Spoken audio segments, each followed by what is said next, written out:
Speed نہ جا رہے ہیں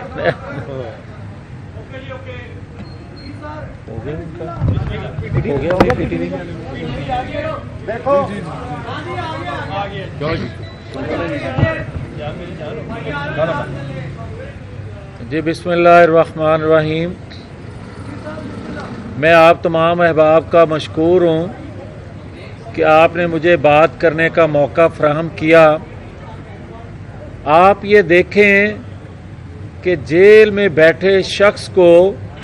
جب جب موقع ملتا ہے وہ ریاستی اداروں ریاست پر حملہ آور ہوتا ہے۔ اس کا سب سے پہلا ایجنڈا جو اس کو دیا گیا تھا وہ تھا معیشت کو کمزور کرنا، تاکہ پاکستان مخالف قوتیں پاکستان پر وار کرنے میں ان کو آسانی ہو سکے۔ اس نے معیشت کو کمزور جب کر لیا تو اس کے بعد اس نے کہا کہ اب 9-10 مئی کرنا آسان ہے۔ آپ دیکھیں کہ آج وہ دھمکی یہ دے رہا ہے کہ شیخ مجیب سے اپنی مماثلت اپنے آپ کو اس سے ملا رہا ہے۔ تو میں یہ کہنا چاہتا ہوں کہ یہ آج کوئی نئی بات نہیں ہے۔ جب وہ لانچ کیا گیا تھا تو اس نے اس وقت بھی پاکستان میں سول نافرمانی کی تحریک چلانے کا اعلان کیا تھا۔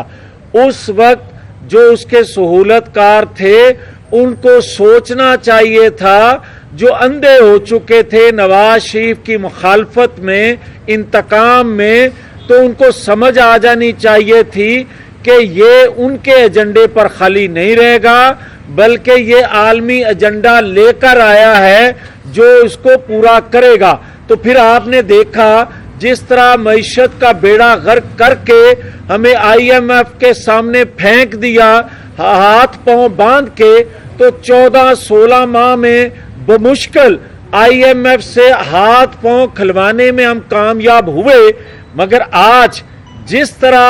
وہ بات کر رہا ہے، جب جب اس کو موقع ملتا ہے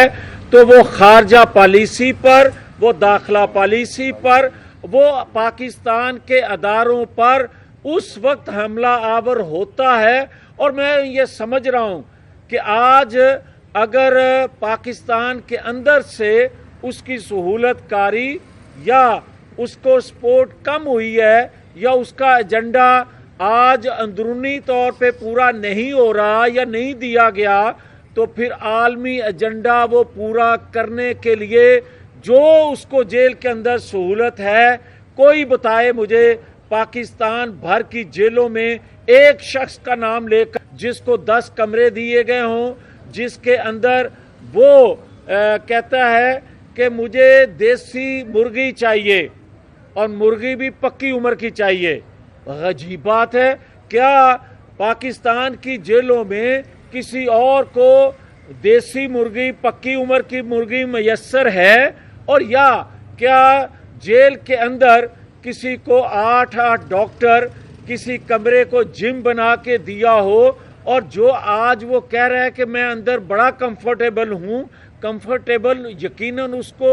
ہونا چاہیے، اعتراف کرنا چاہیے، اس لیے کہ پاکستان مخالف قوتیں اپنا ایجنڈا پورا کرنے کے لیے پاکستان کے اداروں پر، پاکستان پر جس طرح دباؤ ڈالے ہوئے ہیں، اگر اس دباؤ کو قبول کر لیا گیا، جس طرح کہ وہ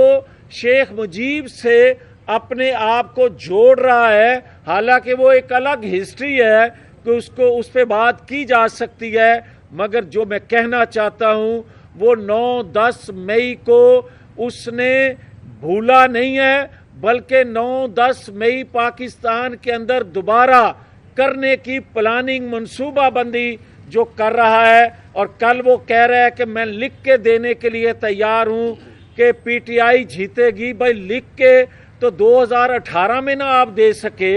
2018 میں بھی آپ کو RTS بند کر کے، آپ کو کسی کا جہاز استعمال کروا کے، آپ کو پنجاب اور مرکز میں اکثریت بنا کے دی گئی، اس وقت آپ لکھ کے نہ دے سکے۔ جب ظلم کا سورج سوا نیزے پہ تھا، جب تمام ادارے ایک پیج پہ تھے، تو آج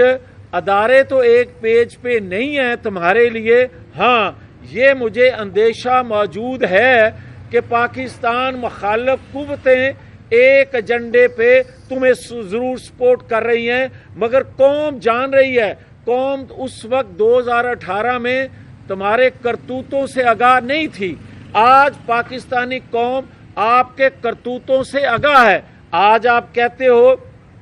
کہ میں نے تو جب نکاح ہوا اس وقت دیکھا۔ پاکستان کو مدینہ کی ریاست بنانے کے دعوے دار کو کچھ تو